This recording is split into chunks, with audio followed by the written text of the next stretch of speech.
अस्सलाम वालेकुम वरहमतुल्लाहि वबरकातुहू। दोस्तों, आज मैं आपको बताऊंगा कोठा का नाम कहाँ से शुरू हुआ और किसने रखा।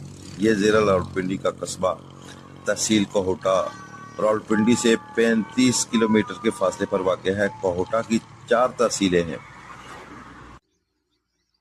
और चारों तरफ खूबसूरत बुलंद बाला पहाड़ हैं, खूबसूरत वादियां हैं, घने जंगलात हैं। कोहटा का शहर सतह समुद्र से 2000 फुट की बुलंदी पर है, लेकिन इसकी हदूद में पहाड़ी 6000 फुट की बुलंदी तक मौजूद है।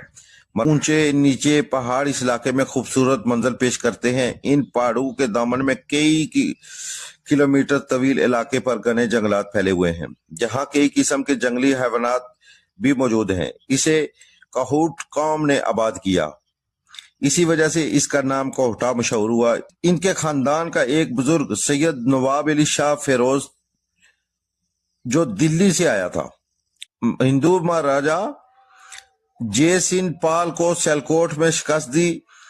दिल्ली दरबार में बादशाह के सामने हाजिरी दी तो उसने उन्हें कोस्तान निमक की हुकूमत अता की। ये काफिला कहूट बिन नवाब अली के जेरे क़यादत कबीला चकवाल, जेलम, रावलपिंडी और हजारा के इलाके में फैलता गया। इसी कबीले के अफराद ने मौजूद कस्बा कोहटा भी आबाद किया।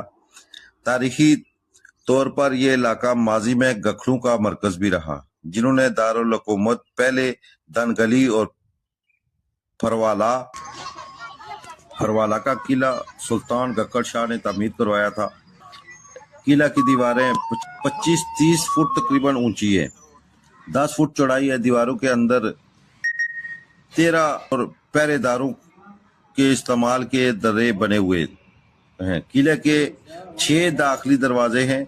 हाथी दरवाजा हाथियों के और घोड़ा सवार फौज और नकलो हरकत के लिए लश्करी दरवाजा, लश्कर और पैदल दस्ते के लिए जियारत दरवाजे इस्तेमाल होते थे। बेगम दरवाजा ख्वातीन के लिए इस्तेमाल होता था। किला में रहायश पजीर गखड़ हुक्मरान खानदान के अलावा 50 हाथी और 200 घोड़े, 50 पर मुश्तमिल ताज़ा दम प्यादे फौजी मौजूद रहते थे। गखड़ों ने 7.5 साल इस इलाके में हुकूमत की। खिता में कोई बगावत हुई तो गखड़ फौज किला फरवाला से आंधी की तरह